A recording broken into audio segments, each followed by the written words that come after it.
Jar Baby. Narrated by John McClane.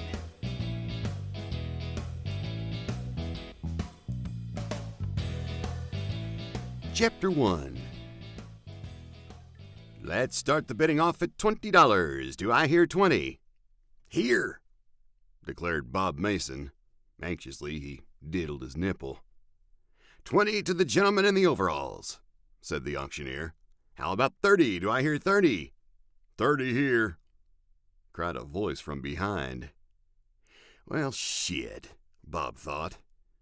He were hoping to have enough money left over for chili dogs after the auction, but if he didn't win this container, there weren't going to be no food on the table, let alone chili dogs at the fair, let alone fixing the lid on the broken septic tank at home.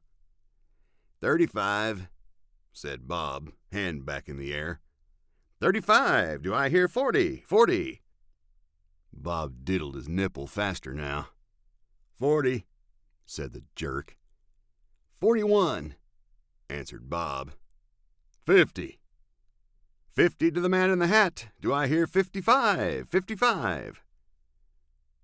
All you could see in the abandoned storage unit were a wall of opaque plastic tubs, a big rolling toolbox, an old mattress, and a few pieces of furniture. Still, Bob had a feeling about this storage unit. There was something good in there. He could feel it in his bones. There weren't any wheelchair. Gertie Sue would be unhappy about that. But the horoscope had said to trust his instincts, and he'd be dipped in shit if this unit didn't have some secret treasures in it, just waiting to be cashed in on. Trouble was, all he had in his pocket were $65 and lint, so if he were supposed to procure said treasures this afternoon, he were going to need a little luck. 55, Bob said. He diddled ferociously now. 55 to the man in the overalls. Do I hear 60? 60. 57.50, said the jerk. Bob glanced over his shoulder at the man with the hat. Now, Bob weren't no genius, but he did know one thing. He knew the jerk were looking forward to getting himself an Italian ice after the auction, same as everyone else. And an Italian ice is 50 cents. So if he's up to bidding $57.50, it would stand to reason he's only got 58. That's right. I'll be dipped in shit if the guy's got a cent more. He wrinkled his forehead. Do I hear 58? 58, said Bob. 58 to the overalls. Do I hear 59? 59. Going once. Going twice. Bob glanced back at the man with the hat. He glared back, sullen and defeated. Bob had flat outwitted him, and still had enough for an Italian ice, chili dogs, and a Coke to boot. The jerk would have plenty for lunch too, but he weren't going home with no treasures. Not today.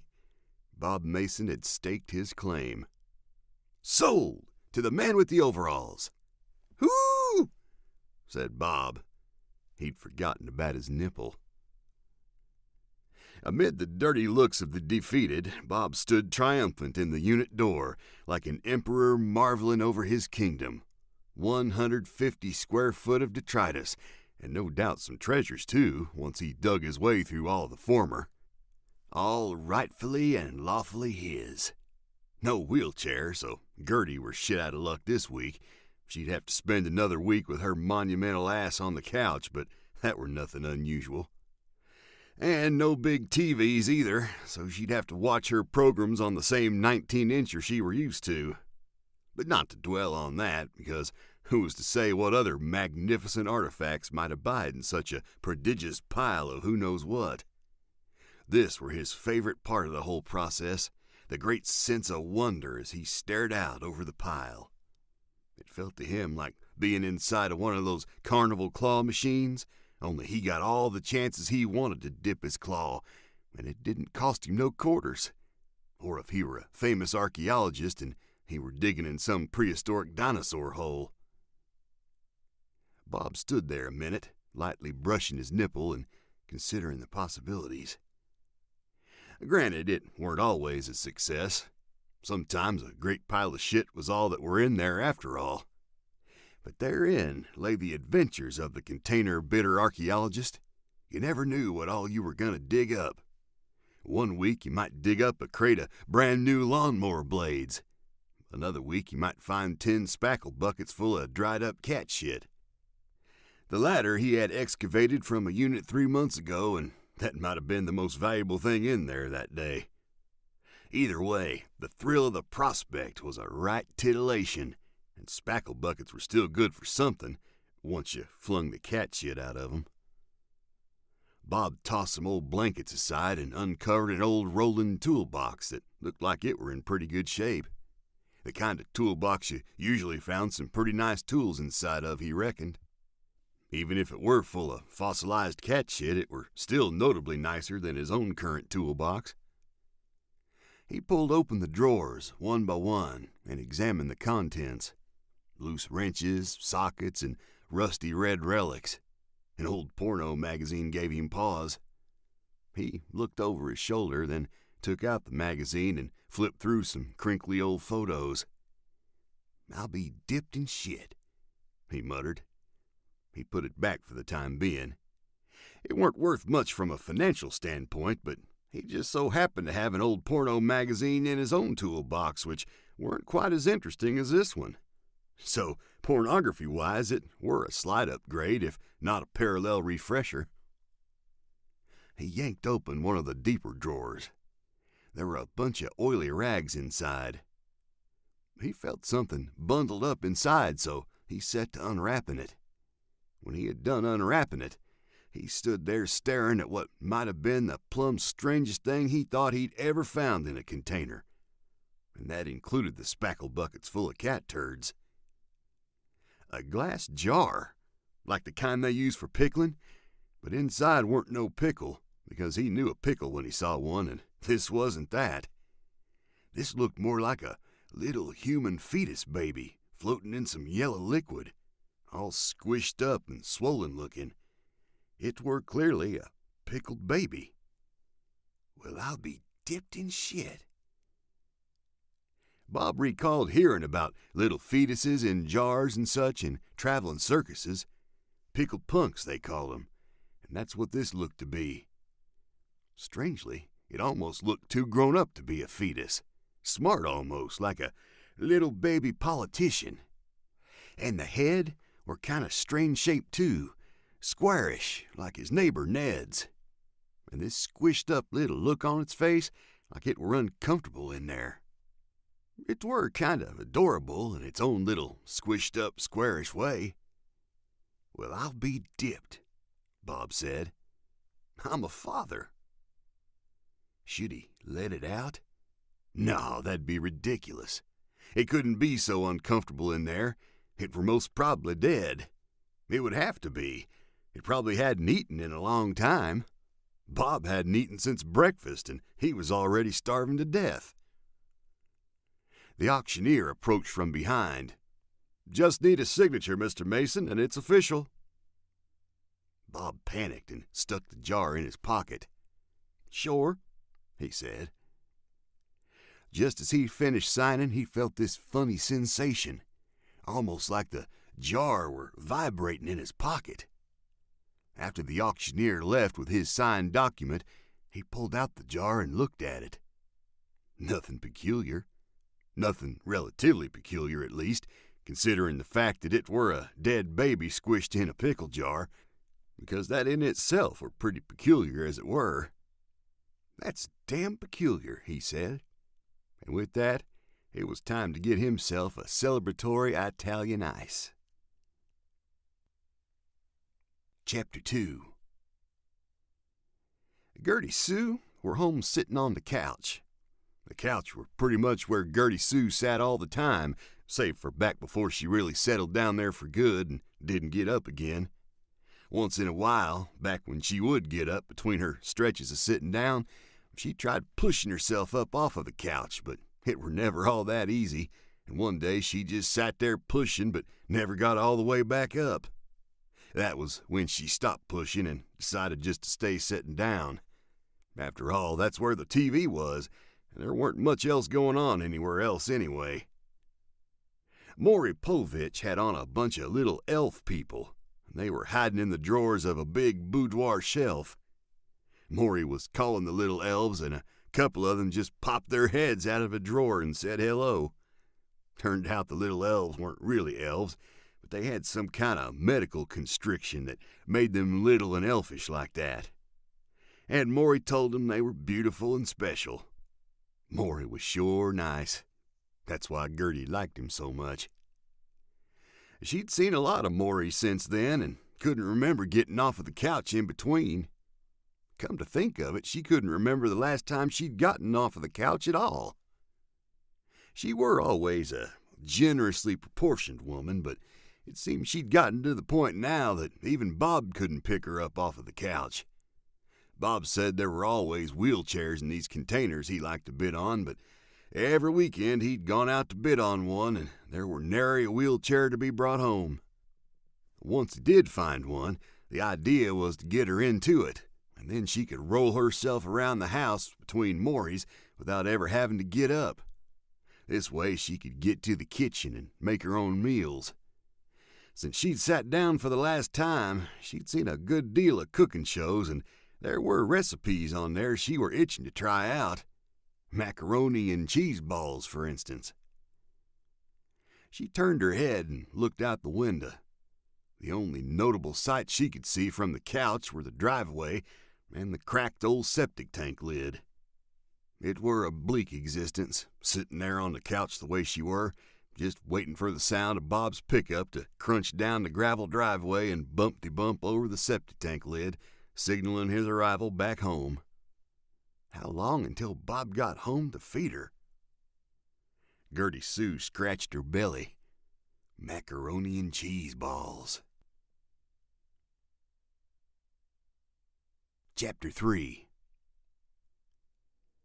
The Italian ice lady, Crystal, had on her usual Jordache jean shorts, the ones that looked like they'd been torn apart by hyenas. Bob sure did like those jean shorts. Charming as he was, he thought he'd go ahead and tell her how much he liked them. Those shorts looked like they'd been torn apart by damn hyenas. And I only wish I was a hyena. You'd finish the job. I know, dipshit. You told me last week. And the week before that. And the week before that. Well, it's only because you were wearing them last week, and the week before that, and the week before that. What flavor you want? Jordache. That's a new one. How about I have my boyfriend come by and feed you a Nike? Bob chuckled. Make it a pina colada, darling. Bob ogled her as she worked the cheese grater over the ice block.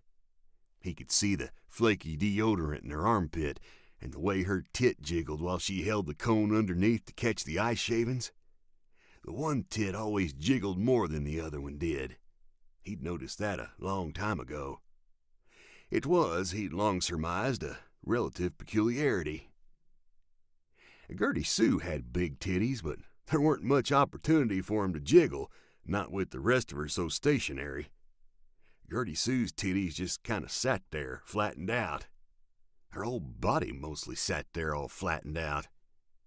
He'd likened Gertie Sue's titties to melted ice bags after a barbecue.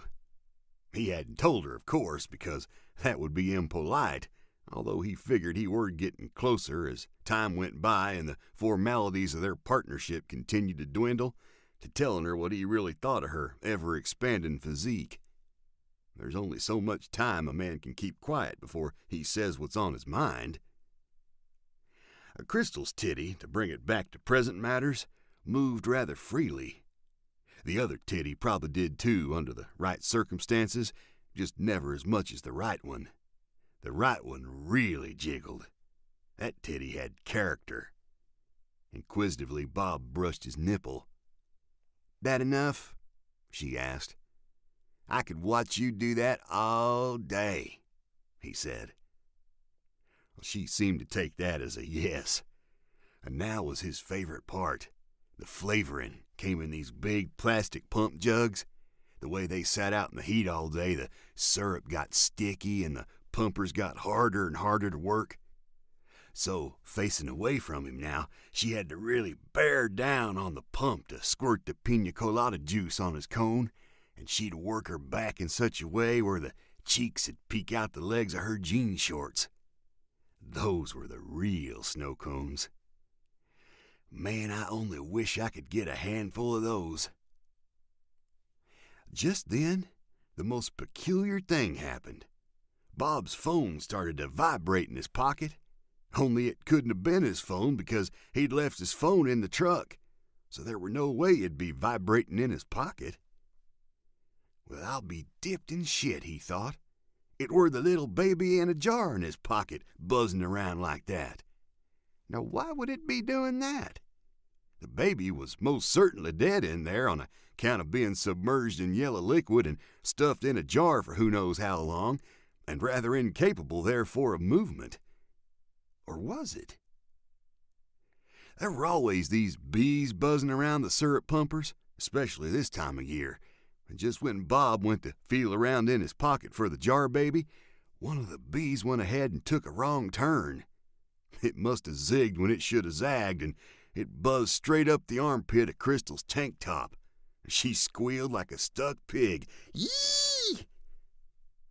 Bob had seen the bee fly up there, so he knew she'd gotten stung in the approximate region of the titty. But he didn't even have time to crack a joke about it before Crystal doubled over and flew backwards like a mule had kicked her, ass first, right into the counter where Bob stood leaning. All he had time to do at this precise moment was to turn each of his hands palms up.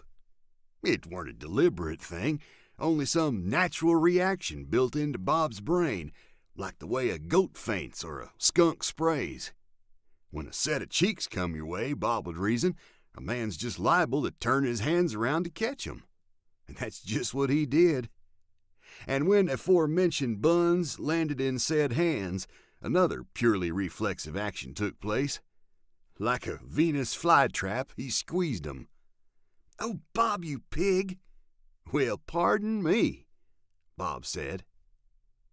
Crystal put the Italian ice on the counter and walked away to nurse her sore titty. It weren't long before Bob realized he'd just gotten what he'd wished for not a moment earlier. "Well, I'll be dipped in shit," he said.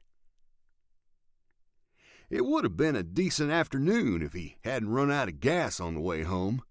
The gas gauge on the old pickup weren't a reliable gauge of anything, let alone gas, and it turned out that Bob had miscalculated just how much of it he had left.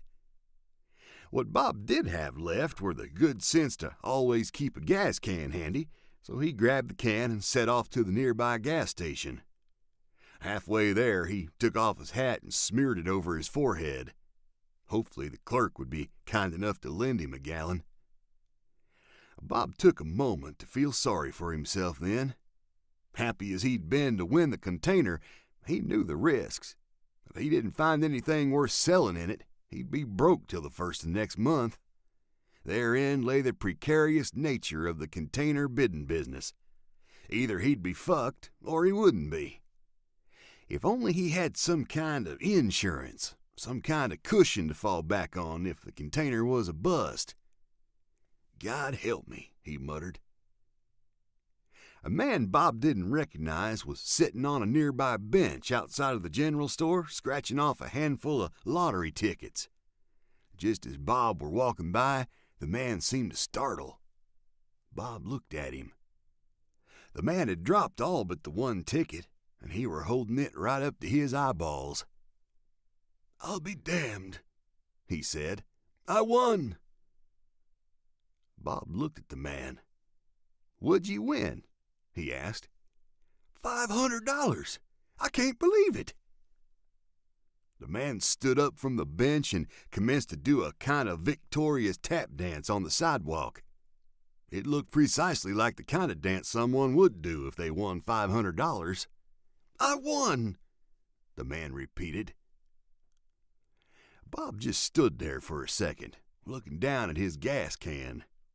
It occurred to him, suddenly and fully, what a sorry situation he was in. Under the present circumstances, the man's display of joy seemed a little to Bob like insult to injury. Momentarily, he found himself filled with resentment. "Thank you, Goddy Jesus," the man said. Bob turned away, disgusted.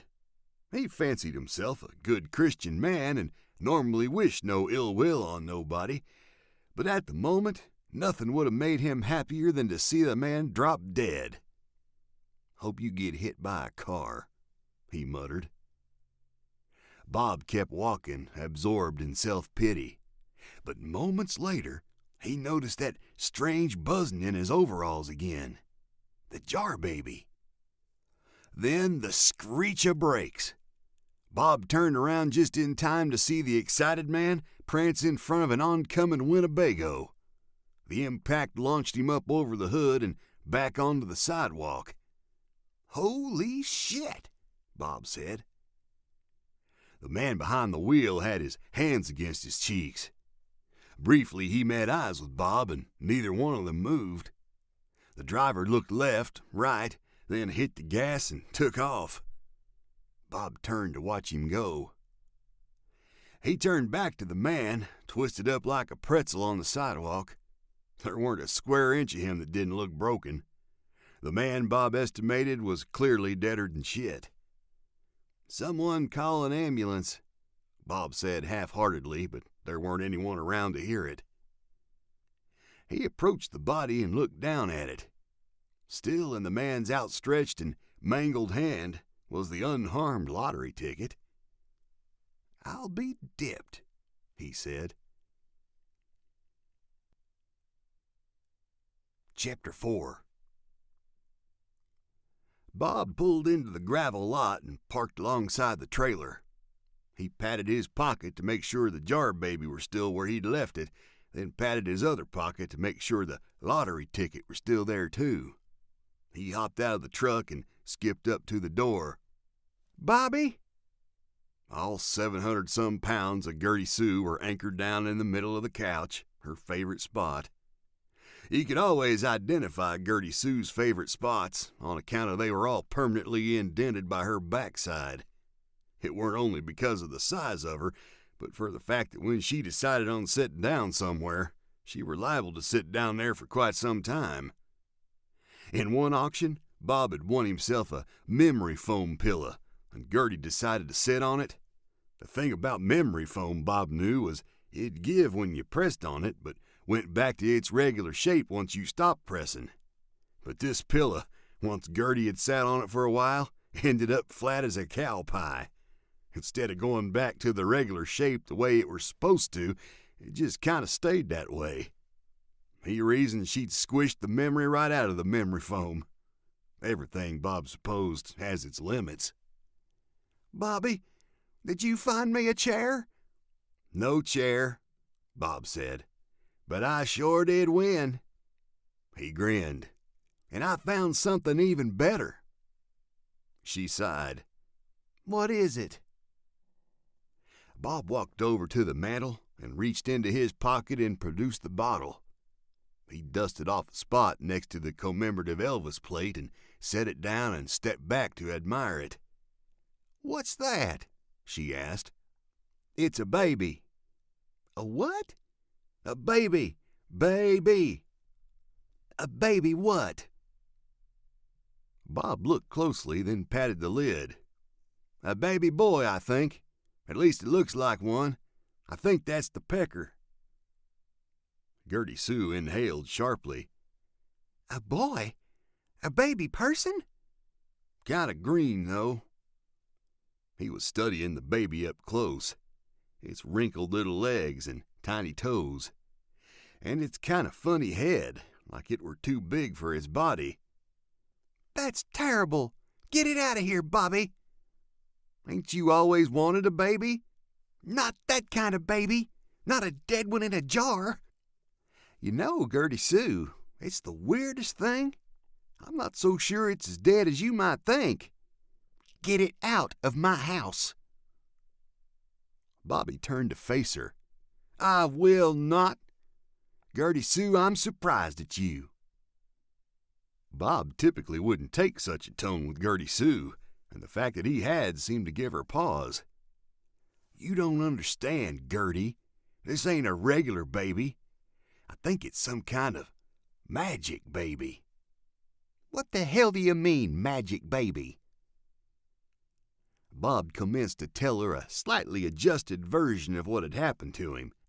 Not how he'd wished the man dropped dead, but how he wished for money, and how the jar started shaking, and how the winning lottery ticket just happened to appear there. And she just sat there listening with her eyes open like ping-pong balls, particularly when he told her how the ticket was worth $500. And suddenly she didn't seem quite so put off by the jar baby as before. "And you think it was the baby that did it?" "I swear, I felt the thing vibrating in my pocket. I think it's like a lucky charm, like a rabbit's foot, but better." "Can we try another wish then?" Bob looked at the jar. Would it be presumptuous of him to ask for another wish so soon?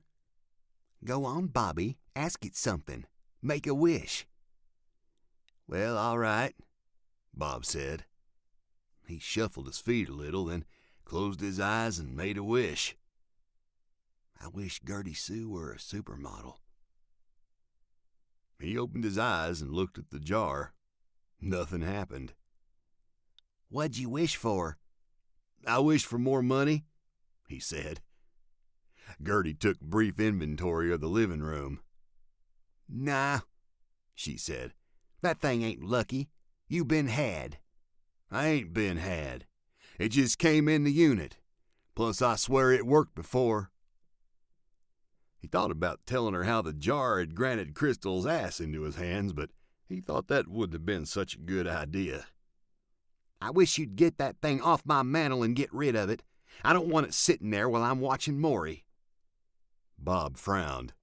"I wish you'd stop watching those damn stupid shows," he said. Just as Gertie Sue were fixing to pipe up at that, they both heard a rattle and turned to see the jar jiggling around on the mantel, all by itself jiggling around, and the water the baby was floating in were glowing a faint yaller. "Well, I'll be dipped in shit," Bob said. Then, poof, a loud spark from the television set, and the screen went dark, and a little curl of ozone smoke were floating up from the back of it. The TV was fried. "My TV!" cried Gertie. "Well, goddamn."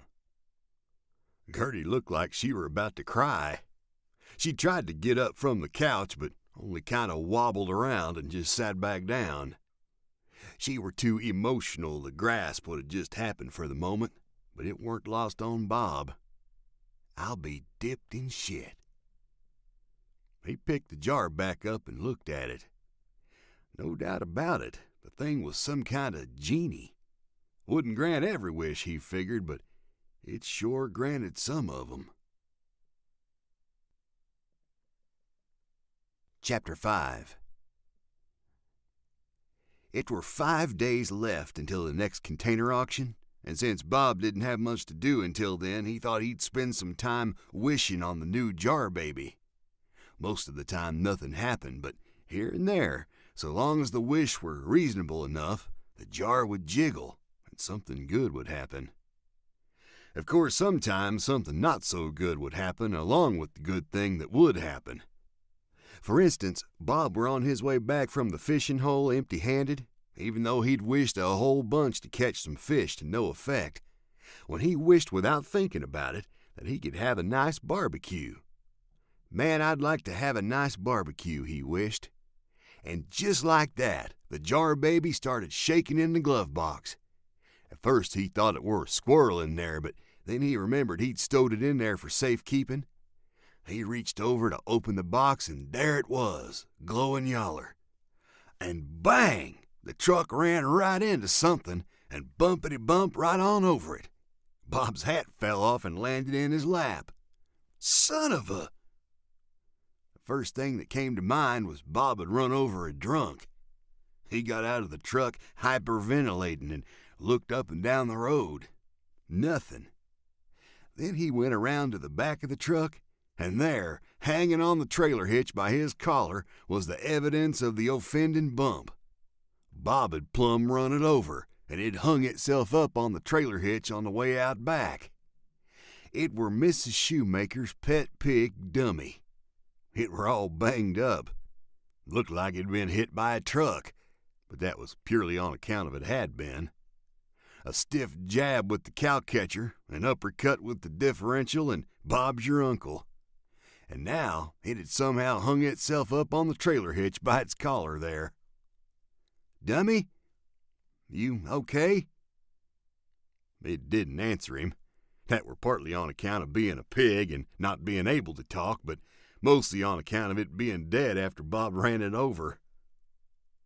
Bob realized two things just then. First, Mrs. Shoemaker were apt to be fairly sore with him about running over her beloved pet pig. Mrs. Shoemaker's love for the pig was notorious. The other thing he realized was that just as he'd been wishing for a nice cookout, the jar baby had started jiggling, and that was when he happened to run over Mrs. Shoemaker's pet pig. And now he just happened to have 100-some pounds of swine hanging right there on his trailer hitch. And he just happened to be in the mood for pork. He stood there for a minute, just kind of brushing his nipple with his finger and considering the situation. He took a peek around, making sure no one had seen this take place. No one in sight, just him and the pig. So he got back in the truck and started driving. Chapter 6. Dummy the pig were a little dented and dinged up and scratched from the drag home, but by the time Bob had him all broiled up and crispy, you couldn't hardly tell what had happened to him. Golden brown from the rooter to the tooter. The smell in the neighborhood was intoxicating, and all the neighbors came by for a hunk. Bob was the man of the hour. Gertie Sue were inside as usual, sunk in the middle of the sofa, reading magazines and looking at the wall. Every once in a while, Bob would catch her peering out the window with this resentful look on her face. Bob could tell it was her resentful look because he'd seen it so many times before. Her lower lip would kind of do this thing where it looked like she had a wad of dip in it. He figured she were a little mad about not having a TV and probably sore at Bob because he hadn't bought her a new one yet with the $500 he'd won. Regardless, he had more pressing matters to attend to at the moment. Here came Betty Jean, who he happened to know liked her meat well done. Bob, charming as he was, recognized that therein lay a clever quip, and far be it for him not to take advantage. "You want your meat well done, Betty Jean. I could be your personal chef." "You're such a pig, Bob." "I just wish for once I could have a look at them nice titties." She crossed her arms. Bob had said that last part aloud without realizing it. But before he had time to excuse himself, he felt the jar baby start to jiggle in his pocket. A wish? It couldn't be. One look at Betty Jean and it were pretty darn obvious she wasn't about to show those titties to anyone, not even for a nice piece of pork. And before you knew it, here came the neighbor's kid with the garden hose, and he shot her right in the ass with it. That's when something peculiar happened. She turned around. Naturally, the kid went ahead and soaked her in the front, too, just the way he'd soaked her in the back. So naturally, she turned back around again. And there they were, right where Bob could see 'em. Sure, they weren't completely bare, but her t-shirt were worn sufficiently thin, and the nipples on 'em were downright steely on account of the water being so cold. "Little pig," she said. She were bending over now, kind of crouched away from the kid, and Bob went ahead and took the liberty of peeking down her shirt a little.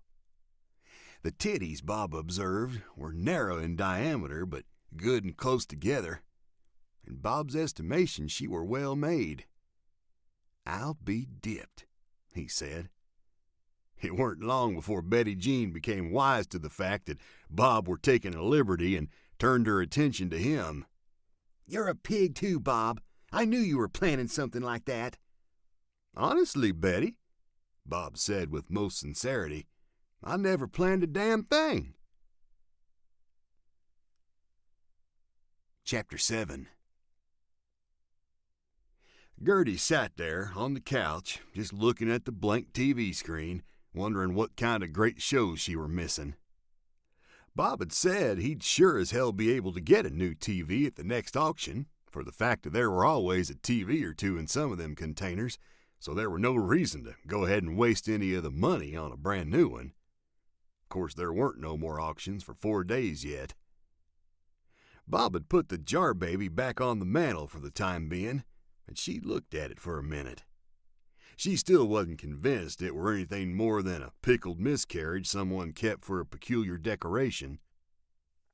She felt silly doing it, but she focused all her chi energy on the thing. She'd seen a Chinaman on Maury do something similar one episode, and something had happened. She couldn't remember what it was that had happened, only that she were fairly impressed by it. So she thought she'd try the same thing and make something happen herself. She closed her eyes and made herself a wish. I wish for a new TV. But when she opened her eyes, the jar baby were just sitting there with its back to her. Maybe if she turned it around so it were looking at her, maybe that would help. She took hold of the arm of the couch and tried getting up, but she wouldn't budge. Damn.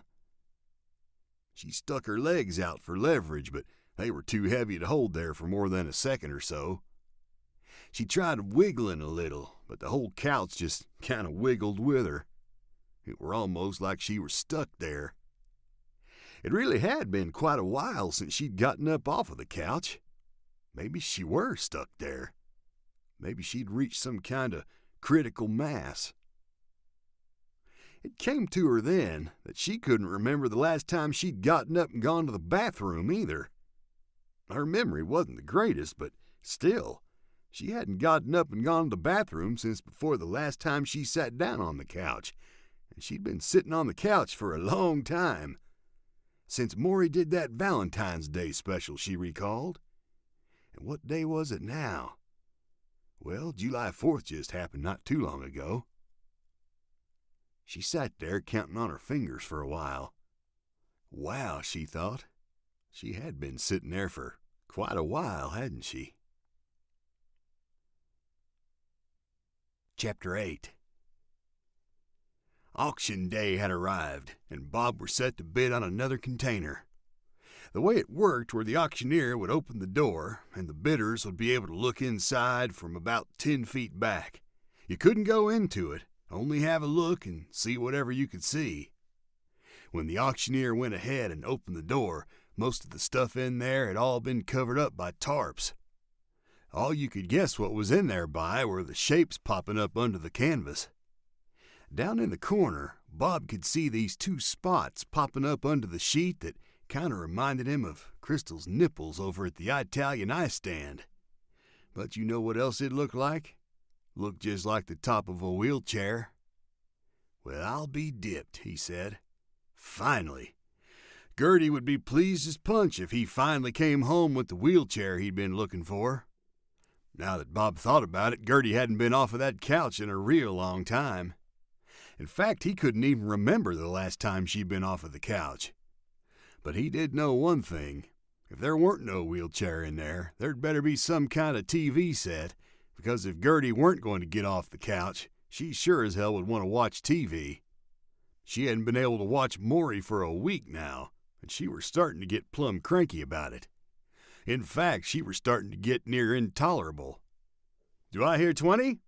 called the auctioneer. 20, Bob said. He had a good feeling about this one. 25. Bob turned to look at the man who had outbid him. It was Larry, the town lapidary, with his stinking hat and his crooked mustache. Bob had never liked the man. Besides the stinking hat and the crooked mustache, which were frankly an insult to Bob's sense of aesthetics, Bob would wonder from time to time what in the world would lead a man to become a lapidary in the first place. 26, Bob said. "27," said Larry. "28," said Bob. This went on for a while, until the bid were getting perilously close to Bob's budget. All he had in his pocket were $50, and once he got past 40, he figured his lunch were in jeopardy at that point, and God forbid that, because Bob were already hungrier than a shit beetle. At this point, the only two people that seemed interested in the unit were Bob and Larry's niggling bids were a plain affront to not only Bob's trying to procure the unit, but he were encroaching on the prospect of Bob's having lunch, and an Italian ice. 38, said Larry. 39, hissed Bob. Damn it, he thought. I swear I wish Larry'd just drop dead. Bob's pocket started shaking, and it occurred to him he'd left the baby in there from the day before. And then it occurred to him it had hurt him wish Larry would drop dead, and that's why it had started shaking. Shit on a toadstool, he said. Well, Larry couldn't even get out the bid for 40 before he clenched his chest and let out some kind of sound like a wet beer belch. He took a knee, then two. Then he just kind of keeled over. Bob didn't even wonder if he was okay or not. He knew he wasn't. The baby had seized upon some convenient thrombus in Larry's circulatory system, and Bob's your uncle. Whoops, Bob said. He hadn't really wanted to kill him. The others in the crowd spread out to give him some space, and someone called the ambulance. A few minutes later, they had him covered up with a sheet, and they were carrying him into the ambulance. Larry was indeed deader than shit. A cardinal infarction, they said. Eventually, the auctioneer started the bidding back up, a little more somber like now. 39 to Bob. Do I hear 40? 40? Well, maybe it were because the atmosphere were a little morose on account of Larry's having a cardinal infraction and being subsequently deader than shit, but nobody topped Bob's bid, and the container were as good as his. Standing there in the doorway, he chanced another wish. Jar baby, I wish there's a wheelchair and a TV in there. Amen. As expected, the jar stayed still this time. He figured it would. Maybe it were tuckered out from granting the one wish already. Bob yanked off the tarps and stood there looking at the pile of shit. It were fairly disappointing at first glance. Mostly piles of old newspapers and garbage. Looked like the work of one of them crazy hoarder people on TV. The two nipples poking up under the tarp were indeed the top of a chair, but it weren't no wheelchair, just an old shitty chair. No TVs either. Just mostly a pile of grade B crapola. The one thing he did find, though, was one of those laptop computers. He never did own a computer, so the thought of owning one now was a novelty. He'd heard plenty of auction shoppers like himself talking about how they like to sell their stuff online, but that always sounded like too much trouble to him. Call him old-fashioned, Bob was a flea market man. Still, he reckoned it would make him look professional to hold the laptop. So he took the computer and held it under his arm, feeling like some kind of highfalutin businessman. Bob waited in line for his Italian ice, and when Crystal saw him there with the laptop computer under his arm, she asked, "What's that, a laptop computer?" "That's just what it is," Bob said. He brushed his nipple with his free hand. "Is it yours?" "Of course it is," Bob said. "How else you figure I take care of all my business? I don't even know what I'd do without it." Back home, Bob walked through the door and Gertie Sue twisted her neck to look at him. "No TV?" "Nah, sorry, darling." "No chair?" "Sorry, honey. No luck." Gertie kind of sighed and just turned her head and stared there at the dead TV. Bob felt pretty bad just then. All his poor wife could do was just sit there on the couch and look at magazines. She must have been pretty bored. Must have been pretty bored for quite some time now. He couldn't even remember the last time she'd done anything besides sit on that couch. Yes, indeed, she must be pretty goddamn bored with it all. He sure would be. He looked at the new laptop computer gadget. It weren't exactly a new TV, but it did have a screen on it. Maybe Gertie could entertain herself with it if she could figure out how to turn it on and work it. After all, he weren't going to use it for anything. "I got this for you, though," he said. He walked over and handed it to her. "What's this?" "A brand new computer," he said. "Figure you can turn it on and have all sorts of fun with it until I find a new TV." She opened it up and sat looking at the blank screen. "Does it have Maury on it?" "You know what? I'll bet you it does." "Well, how do you work it?" "Figure you can play around with it and figure it out." "Well, all right," she said. She started fiddling around with all the buttons. One of them turned kind of blue when she pressed it, and something inside started whirring around. Before long, the screen came on. "Dell," it said. "Well, I'll be dipped in shit," Bob said. Chapter 9. Gertie Sue had been goofing around with the computer for a couple of days and was starting to feel a little more content in the fact of her being stuck there on the couch. She'd even managed to connect it to the internet. She'd heard plenty about the internet on Maury and other shows. The internet was new and exciting territory. Maury would do these shows where a lady would accuse her husband of cheating, and they'd do all these lie detector tests to prove whether he had or he hadn't. Sometimes it'd be the opposite. A man would come on as the guest, thinking his wife had been cheating on him. Either way, it always turned out the cheater had found the person they'd been cheating with on the internet. And now, the fact that Gertie Sue was playing around on the internet herself, this kind of extra-dimensional Gomorrah, made her feel fairly titillated. She came across this website called Horny Heifers and was filled with a tangy sensation. Not particularly because she were so horny herself per se. Come to think of it, Gertie Sue couldn't remember the last time she were afflicted with any manner of horniness. But the idea of what she was doing were so downright naughty. Would Bob be mad if he knew she were horsing around on such a website? She thought he might be. Maybe he would be mad if he found out what she were up to, but if that were the case, at least he'd pay her some attention over the matter.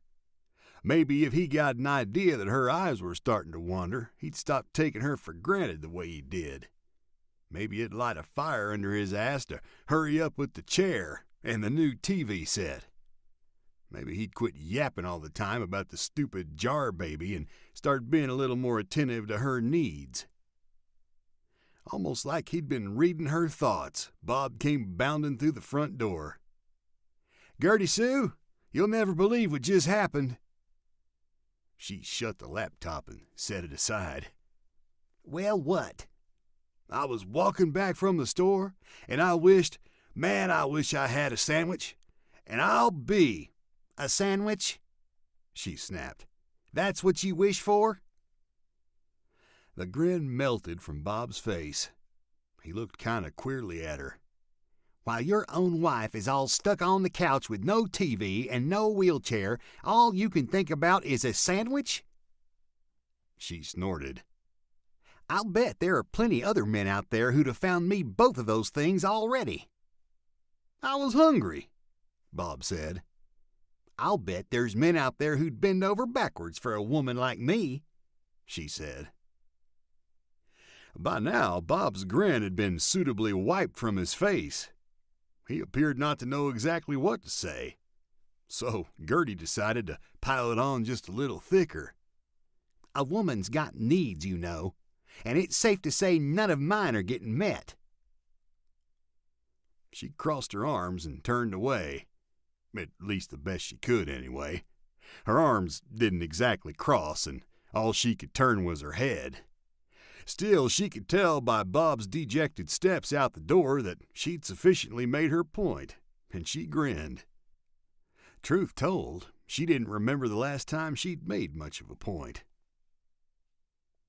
Bob had started the afternoon out pretty excited that he'd come across a free sandwich coupon and enjoyed a free sandwich, but now he felt a little lousy. Truth told, this was the first time in quite a while he'd felt insecure in his married life. He couldn't remember the last time Gertie Sue had regarded him in such a manner. Maybe he truly had been neglectful of her after all. He supposed maybe he had. Ever since the jar baby showed up, it'd been pretty damn near all he'd thought about. Made sense that Gertie might have caught on to that. She were smart after all. That was one of the things Bob had liked so much about her when they'd met 20 years ago at the Burger Hop. She was wise to Bob's advances, told him she knew what the hell he was up to all along. And she was right. He'd been staring at her titties, trying to get a good eyeful to take home with him. And the way things turned out, he ended up taking her home with him. Granted, she'd gone from a Ferrari to a dump truck since then, but still, that day had been one of the most memorable days of his life.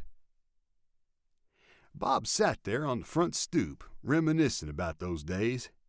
He remembered how lovey-dovey Gertie used to be with him. He remembered how he used to be the same way with her. Most of all, he remembered the titties. Granted, they weren't the same titties that had captivated him at the Burger Hop as they were now. But when it came down to it, weren't they still Gertie's titties? Even though each one of them ought to have a plate with its gross vehicle weight embossed on it.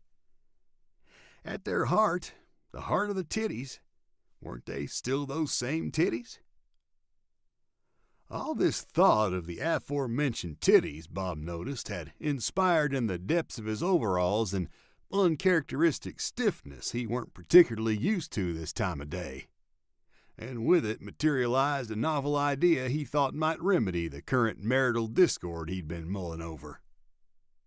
He stood then, a perpendicular force of resoluteness, turned and went back into the trailer. There she sat, same place as always. But when she turned to look, it were plain to see on her face that she noticed the firmness of his resolve. It weren't so plain to see how she felt about it, only that she sure as hell noticed it. But that was enough for Bob. She had always needed a little convincing to get her agreeable for what was to come, and Bob just so happened to be an excellent persuader. Bob? You're right, Gertie Sue. I have been neglecting your needs. But I got news for you. Good news. That ends now. Gertie's face were all of a sudden twisted up in such a way where a passerby might mistake it for a rictus of horror. But Bob knew better. He'd only surprised her, that was all. No, Bob. You gotta be crazy. I'm gonna prove my love, Gertie Sue, right now. Shoulders back, Bob advanced on her. No, go away. There's only one way I'm going, and that's this-a-way. I'll scream. Yeah, Gertie Sue, maybe you will. Now, it were only because of Bob's sheer determination that he were able to go through with the connoted act. It were anything at all but graceful. There were attempts at the removal of clothing that proved an impossibility. There were failed attempts at the repositioning of certain limbs. There were aromas encountered that threatened the turgidity of Bob's resolution. The end came only by means one could conservatively describe as unorthodox and more aptly describe as abominable. The act itself appeared more like a kind of interspecial violence. After it had been done, once the ephemeral fog had risen, Bob surmised by the look on her face that the whole thing hadn't done much good for their marriage after all. On a positive note, however, at least she hadn't screamed like she said she would. Chapter 10. Now, Gertie Sue were no stranger to indignity.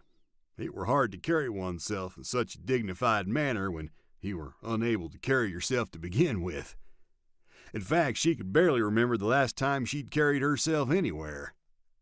But what had happened yesterday were a plain indignity unlike anything she'd ever experienced. In fact, if there were one instance alone in the last who knows how long when she'd like to have gotten up and left on her own accord, it was yesterday. And all she could do was wait it out until Bob had finished having his awful way with her armpit like that. She opened the laptop and woke it up.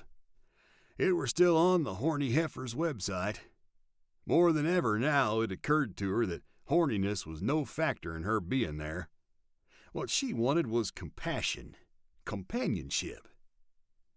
She checked her messages to see if anyone had responded.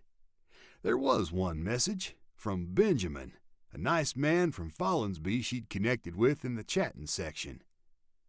She'd been surprised to see there were gentlemen out there that actually preferred women of her size. And Benjamin actually liked them the bigger the better. She opened the message. "So nice to hear back from you, Miss Gertie. You look awful beautiful in your pictures you sent. I don't mind that you're couched. You're a big girl. I like that. I could bring you food, take care of you, anything you want. Massage your feet, massage whatever. Hope you message back. Ben." Gertie couldn't believe her eyes. All Bob had ever done was criticize her for being the size she were. And here was a gentleman that actually appreciated her for it, even admired her for it. All thanks to the magic of the internet and this mysterious Wi-Fi portal thereto called Spam Fan 1. "Gracious me," she said. Chapter 11. Things hadn't gotten any better with Gertie Sue in the week since the incident. Bob had managed to find her a little TV in the most recent auction, but she seemed mostly glued to the laptop these days. And the wheelchair, well, even if Bob managed to find one, he doubted it would fit her. It occurred to Bob that he'd never laid eyes on a rolling structure that'd be capable of moving her around. She were getting wider to the road and lower to the ground by the day, eating like a wood chipper. And along with that, she were getting meaner. These days she were about the meanest thing this side of the Appalachians. He'd even given up on bringing her food. He just rolled the fridge up to the couch and plugged it in over there. Being friendly with her anymore were a lost cause. As far as the jar baby, though, things were going real well. On account of him making several successful wishes, it had landed him several more sandwiches, the mysterious death of the barking beagle next door, a modest TV set to keep Gertie quiet, and most notable of all, a huge boost in his business. He'd gone in on a big, risky auction with the $300 he had left from the lottery, and by the time he bid up to $2 1/4, the baby started shaking. It was just then that his only contestant received a phone call from his wife that by his reaction to it seemed kind of serious. And the man just gave it up and ran out of there, just like that. And Bob ended up with the container and $75 left over for whatever. It were really something. Said container, which had been advertised to have belonged to one Bernard T. Plotz, a notoriously successful businessman in the area of farming, were stuffed to the ceiling and all covered with tarpaulin. It turned out to contain all manner of expensive farming instruments, tiller parts, combine parts, engine parts, blades, other tools. A phenomenal find. The first acquisition so far with the potential to boost Bob's business into the next tier of success. And that it certainly had. Related, sales of some of those expensive machine parts gave assent to his lifelong dream of starting a farm. Now, it weren't much of a farm one could give assent to in the meager backyard of a double-wide prefab, but it were certainly a start. It felt like a farm anyway. 2 pigs, 3 piglets, a little hen house with 6 chickens, and a pelican. And the pelican weren't a typical farm animal, but the man who'd sold the chickens to him had agreed to throw it in for free, as he'd apparently become disinterested in it. It were missing 1 wing and 1 foot, and on account of that, just kind of stood there leaning. Bob figured why not, he'd take the pelican. As long as it just stood there leaning, what harm could it do? Sometimes it even looked ornamental, just leaning there against the chicken coop. Bob named it Leany. When Bob got back from selling his goods at the flea market, he found it particularly relaxing to just sit out there looking at the animals and drinking beer. Most of the time, he didn't even bother going inside first to say hi to Gertie when he got home. He just went right around back and sat down. Most of the time these days, Gertie weren't worth coming in to say hi to.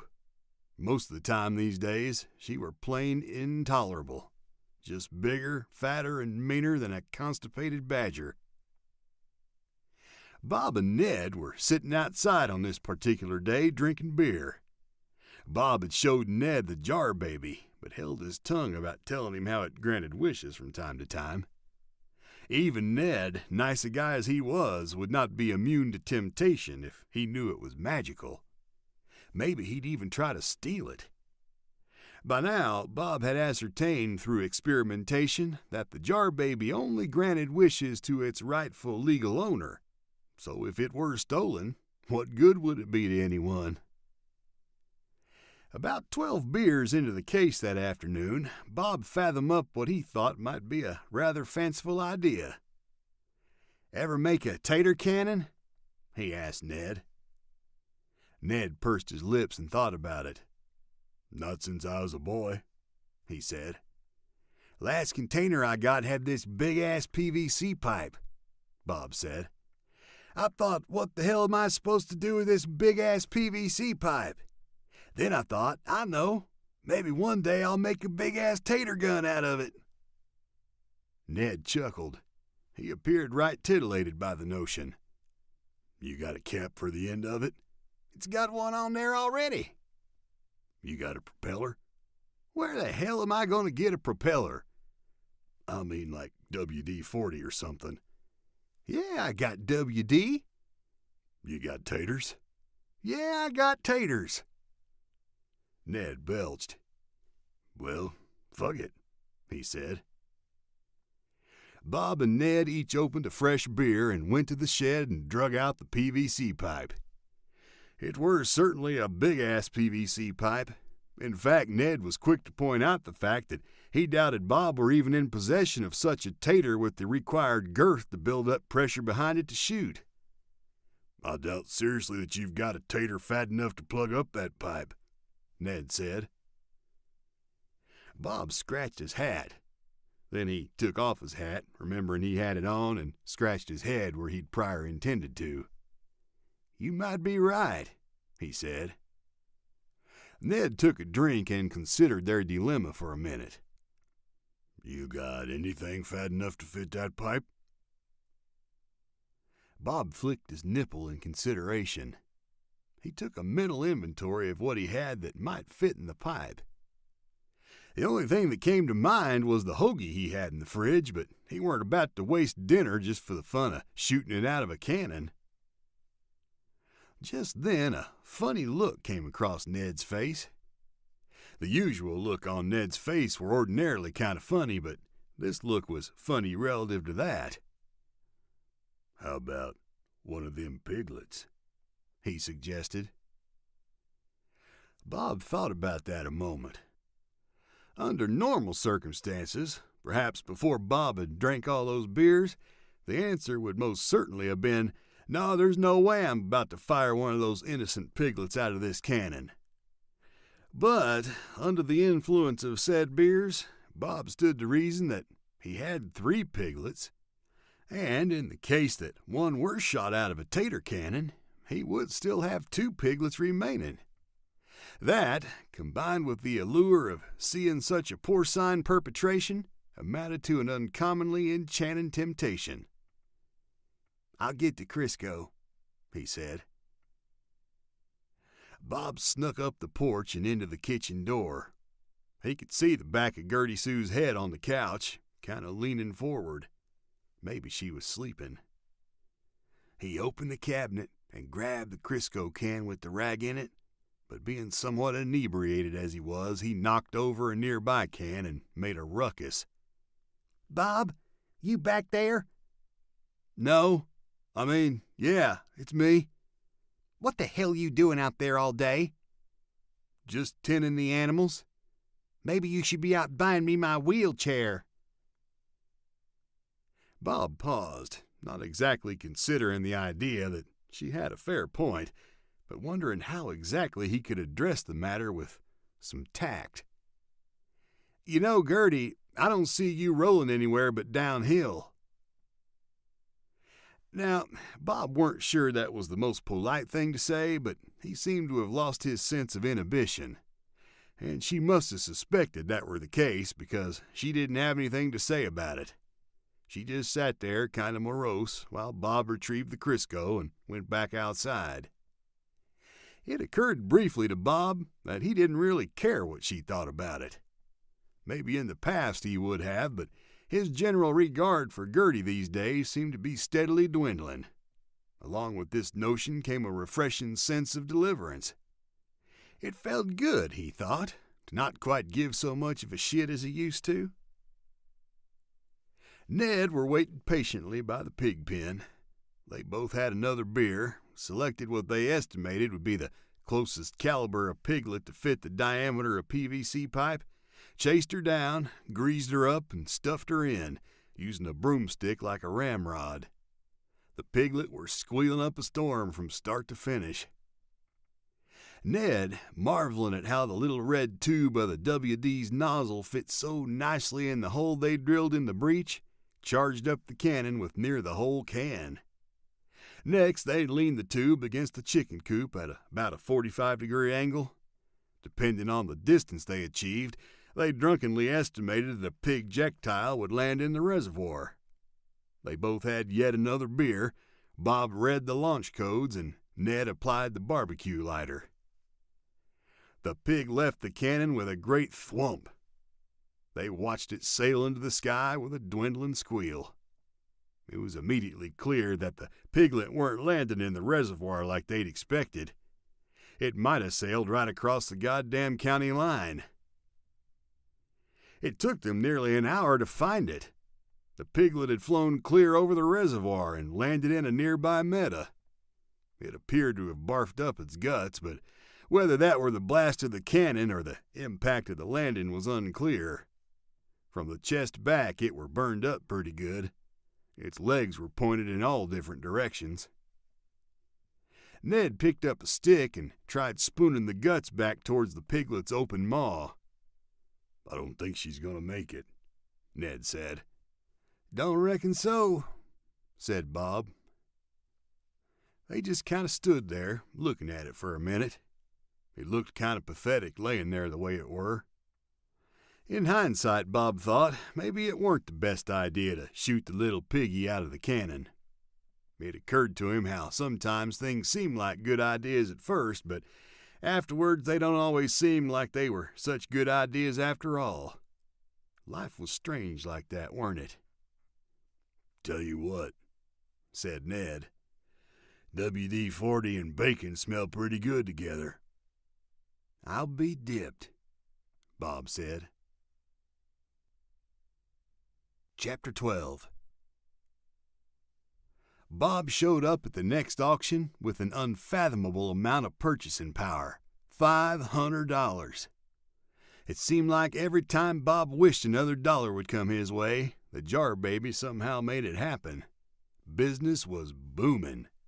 Who knew there was such a demand for the odds and ends he dug out of these containers? The container currently up for bid was going to be a good one, previously rented by a wealthy man who'd recently kicked the bucket. When the auctioneer lifted the door up, he could see right away there were a big screen TV inside. A TV fit for a king. Gertie Sue would sure be grateful if Bob brought her home a TV like that. Unfortunately for her, Dwayne at the pawn shop would pay his gratitude in dollars, and that were a whole lot more appealing to him than a half smile from the monster on the couch. Bob started the bidding off at an aggressive $50, putting off many of the other bidders right away. He stayed quiet while the few that remained tentatively bid the unit up to $65, but when Bob countered back with $75, a collective groan testified to their surrender. He hadn't even needed to wish for it to happen. The unit was his. Bob showed up a few minutes later at the Italian ice stand. Everyone but him were looking fairly disappointed. Rightly so. He'd barely given them a chance to win. Now that he had more money than everyone else, he were the one with all the leverage. The rich get richer and the poor get poorer, he'd always heard, and now he understood why. Without barely trying, Bob had managed to claw his way out of the middle class and into the elite. Bob were a goddamn aristocrat. On the tail of that thought, Bob reckoned he might as well play the part and carry out a great act of altruism. "Italian ice is on me," he said aloud. "Everyone gets one, courtesy of Bob Mason." That seemed to perk everyone up a bit, even garnered a few thankful smiles from the crowd of plebeians.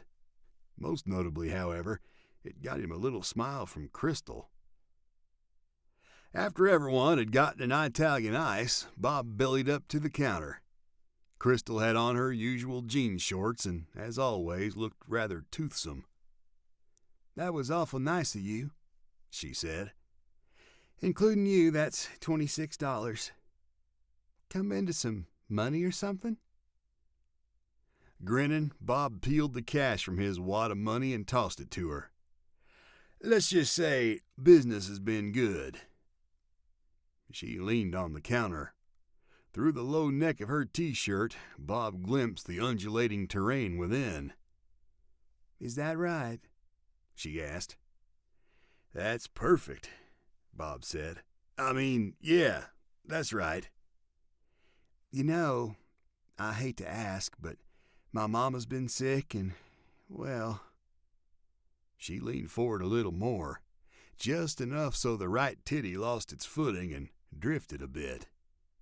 Bob's salivary glands spontaneously emptied their reservoirs. Lightly, he brushed his nipple. "I guess what I'm saying is I could really use some help." "Help?" Bob asked. Crystal seemed to think about that for a moment.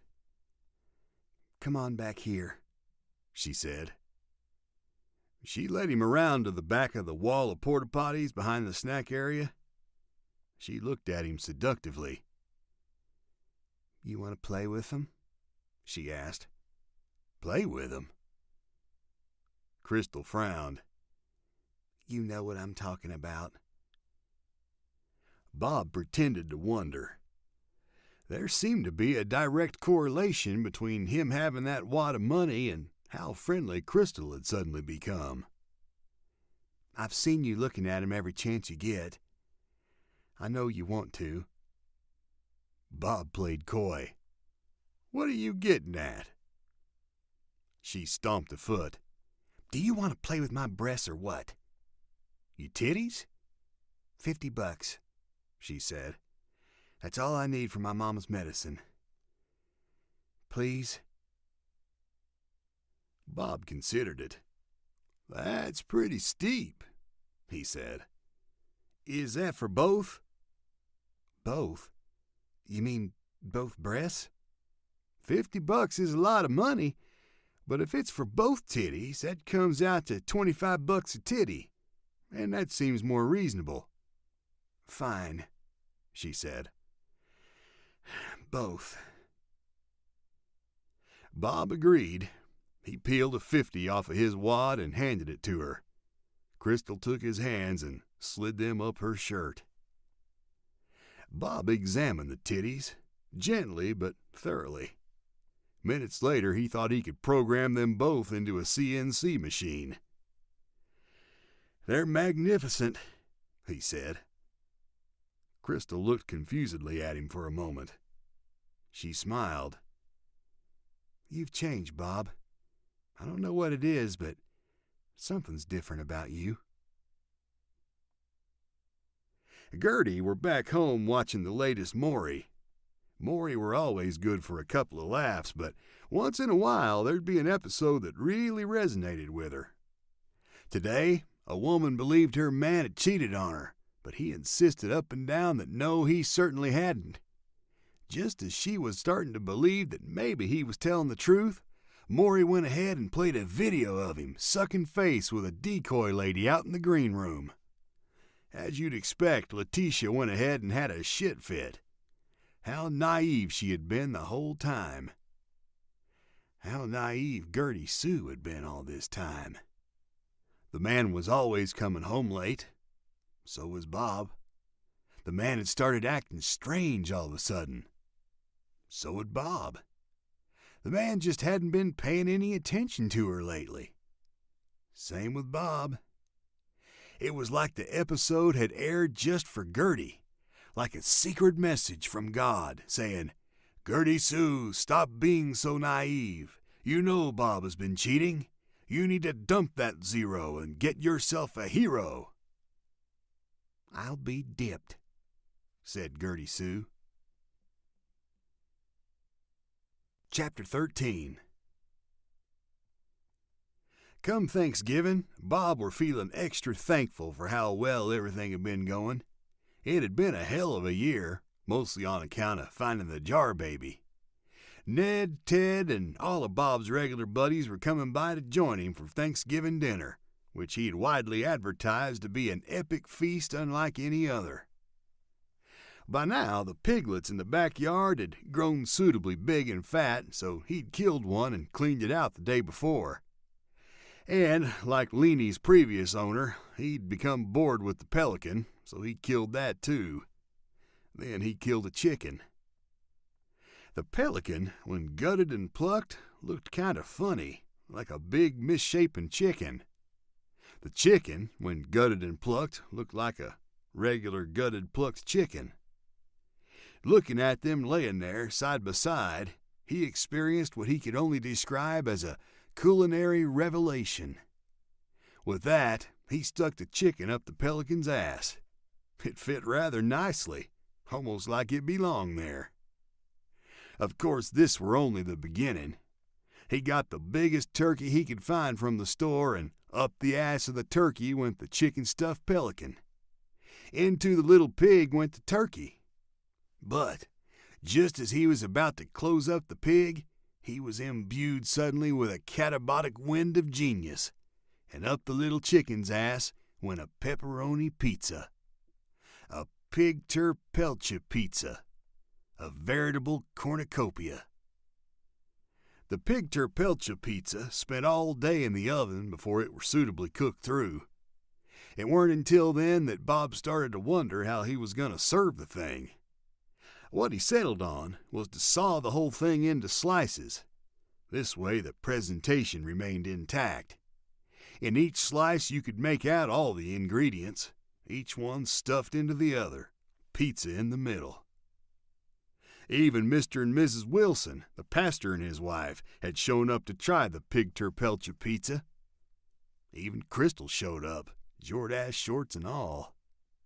Bob had set a ping-pong table over the coffee table in the living room and covered it with a giant tarp he'd found in an auction. Thanksgiving afternoon, there they all sat.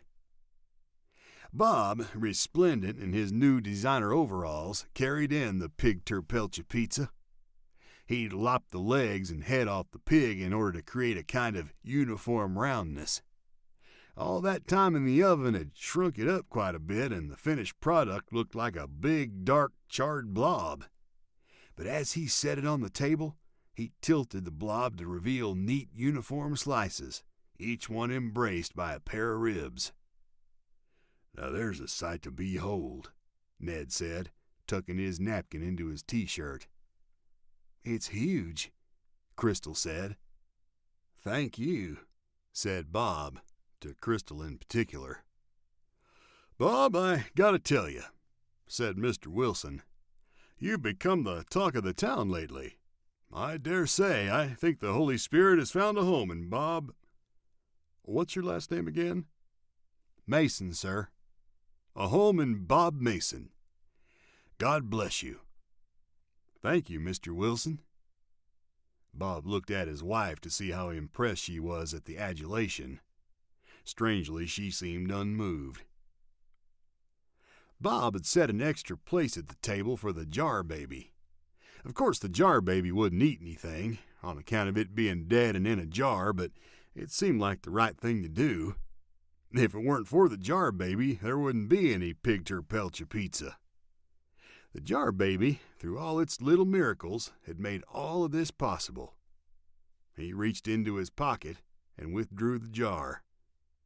"Ooh," Crystal said. "What in the Samhill is that?" asked Mr. Wilson.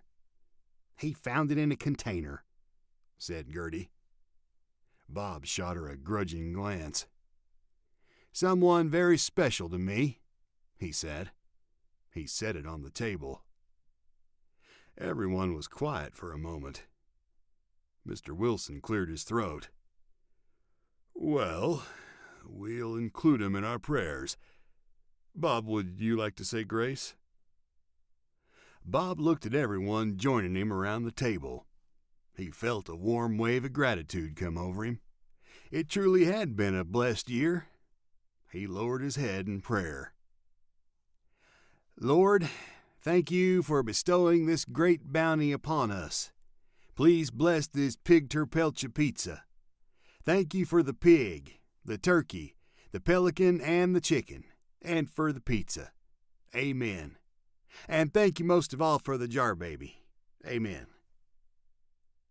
"Amen," everyone repeated. Everyone except for Gertie. Maybe she weren't feeling the Thanksgiving spirit this year, but Bob would be dipped in shit if that kept her from eating. Chapter 14. Well into December, Bob had been sorting through his own storage containers, selecting suitable Christmas presents for his friends and neighbors. In any given container, there were invariably the remnants of old collections, new unwrapped items of all types. For the youngsters, there were superhero figurines. For the men, all those gimmicky tools you see on infomercials, perfect gifts.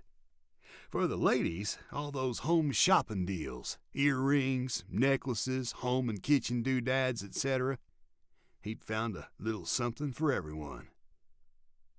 Now, Bob weren't expecting any company, so he were plain surprised to see 2 cars parked there right out front of his house when he arrived back home. One fancy sedan without a scratch on it, and a nice pickup truck, a few years newer than his. When he went inside, he found he did indeed have some company. One squirrely-looking fella in a suit sitting in the chair by the fireplace, and a skinny little fella in Coke bottle glasses sitting in, of all fathomable places, Gertie Sue's lap. He'd sunken right into her, not unlike the effect Gertie had on the couch. And the man looked about as happy as a pig in shit. "Well, I'll be dipped," Bob said. "Mr. Mason, so glad to finally meet you," said the suit. He came over with his hand extended. "I'm Maxwell Rosenberg of Rosenberg Mediation. I'm here to assist you and Mrs. Mason through the process. I trust we can all arrive at an amiable agreement." Bob were still looking at the twerp sitting in his wife's lap. It were fairly unusual for a man to walk into his own house to see a twerp sitting in his wife's lap, but that weren't even the strangest thing about it. It near looked like she were taking him on, kind of how he'd been led to understand a planet were made. Like the gravitational force of his gargantuan wife were sucking the little man in to become part of her very terrain. It were such a peculiar sight to behold, he could barely summon up the gumption to feel affronted on. "Gertie Sue, I'm not sure if you noticed, but you got a little man on your lap." Gertie sneered. "Benjamin's my new boyfriend, even though that's none of your business now. He cares about me 10 million times more than what you do, more even." Now," said Rosenberg. He withdrew his hand, realizing Bob didn't mean to shake it. Either that or he decided he didn't want to shake it for fear of having his own hand maimed. There's no need to argue. That's all besides the point. What we need here is to come to a fair agreement that will allow you both to go your separate ways. I'll be dipped. You're divorcing me? You're no good. You're not even a man. Leaving me on the couch, never paying me any attention. Well, I've been on the internet, and I was under the impression you both had sorted this out prior to our meeting, Rosenberg said. Shall I come back another time? No way, Gertie said. It's already been too long. Bob, you'd better sign those papers. I want a divorce, and I mean to have it. Bob were fairly taken off guard at the moment. The lawyer seemed that way too, but he went into his little satchel and pulled out a folder with the papers in it. Here's the paperwork, Mr. Mason. Everything has been prepared in advance. Mrs. Mason doesn't want a penny, just the house and everything in it, besides your clothes. Your joint possessions are hers. The animals are yours, and whatever you have in storage is yours. You keep all the money in your business account and all of your inventory. Everything you need to make a brand new start. So what you're saying is, you want to kick me out? It's not like that at all, the lawyer said. Just understand, Mr. Mason. Mrs. Mason can't exactly just pick up and leave herself. There are logistical difficulties, you understand. Now, Bob were initially a little outraged by the proposal, but he supposed he did understand. There certainly were logistical difficulties in the fact that it'd necessitate a crane and a bucket loader to get Gertie off of that couch. And wherever she meant to go after that would present further complications. He reckoned that relocating Gertie Sue would be somewhat comparable to moving a log cabin. They'd have to take her apart and put her back together somewhere. He thought he'd say so. I reckon you'd have to disassemble her and move her piece by piece, like a log cabin. You see, Maxwell? You see what I have to go through? Now, it's a tense situation, I know that. That's why I'm here, to mediate. To make sure we take this tense situation and make the... I reckon you'd sooner relocate the great goddamn pyramids. You're a pig, Bob, Gertie said. The twerp in her lap wiggled like he were on a waterbed while she talked. You've always been a pig, but now you're even worse. Now you're a real pig. And you know what? You're going to get what's coming to you. Now, said Rosenberg. Now, said the twerp. If it weren't for me, you wouldn't even have a couch to sit your fat ass on. And now you want it all? Mr. Mason, said Rosenberg, I implore you to consider the big picture here. A lot of couples fight for months, sometimes years, over matters like these. A lot of women end up with the house and the money. But since Mr. Wyatt here has offered to support Mrs. Mason, all she requires is that her quality of life is unchanged. What we're proposing is the simplest solution for both of you. She lives out her life just the way it is, and the only thing removed from it is you. And you're free to pursue your growing business and have a whole new life. Imagine the possibilities, Mr. Mason. Does it really sound so bad? Bob rolled that around in his brain for a minute. He did a little weighing out of things, a little probability calculation, just like he were accustomed to doing at all the container auctions. Say he did agree to giving up the trailer for greener pastures. What did he stand to lose? What did he stand to gain? On one side, he'd lose some of his shit, but what did he own in the first place anyway? Not a whole lot. What was laughable about it were that Gertie and he barely had a pot to piss in or a window to throw it out of. Not precisely a family fortune. In all their years of marriage, they had managed to amass a grand total of jack shit, and Jack might never have been there. Come to think of it, all there was shit. Shit she could take all the shit she wanted. It wouldn't make a difference to him. Now that he thought about it, he didn't give a wet fart for anything in the house. And what did he stand to gain? The owner of a growing business, still fairly young, irresistibly handsome, on his way to becoming rich. The possibilities were endless. The titties were endless, all shapes and sizes. "Now that I think about it," Bob said, "that might not be so bad of a deal after all." Rosenberg smiled widely. "I knew you'd see it our way, Mr. Mason. All you have to do is sign a few papers, and you've got your new lease on life." Bob took the papers and sat down at the kitchen table. Everywhere he was supposed to sign was marked with an X. He didn't even have to read anything. This all made such perfect sense. Why hadn't he thought of doing this before? He glanced over at the couch from time to time, just to take a look at Gertie snuggling with the twerp on her lap. What did the guy see in her anyway? Must be one of them feeder characters he'd heard of. Those guys who like to keep their women as fat as possible. Well, good for him. He just hit the jackpot. He finished signing the documents and handed them to Rosenberg. "Very good, Mr. Mason. According to the agreement, you have 1 week to get your clothes out of the house. Everything else is to remain in the custody of Mrs. Mason." "Even the commemorative Elvis plate?" Bob asked.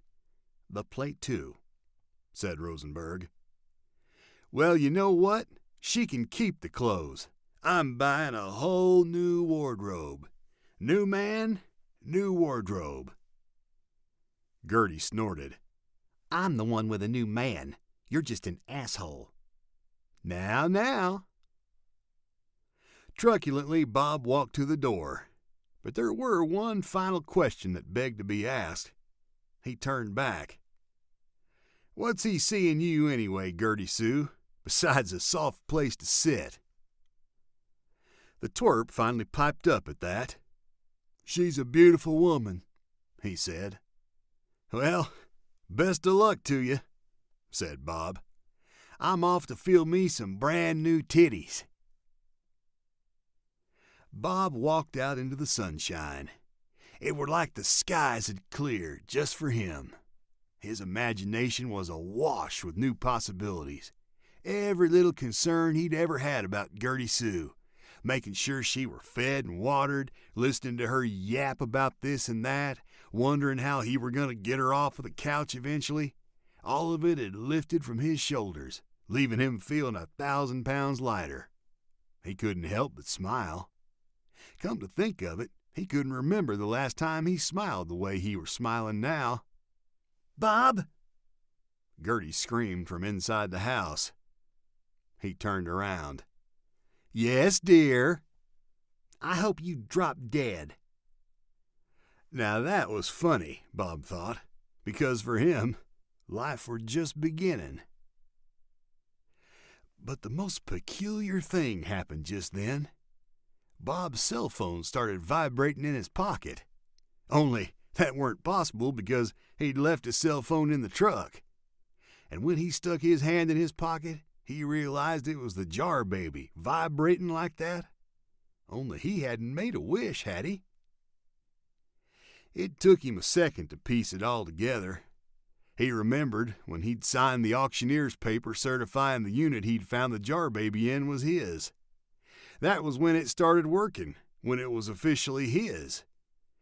And now that he'd signed a paper certifying everything but the business was Gertie's, the jar baby was officially Gertie's. And now that Gertie had wished Bob would drop dead, well... Bob were suddenly so mortified he didn't even notice the fractured concrete septic tank lid creaking and crumbling beneath his feet. "Well, I'll be dipped in shit," he said.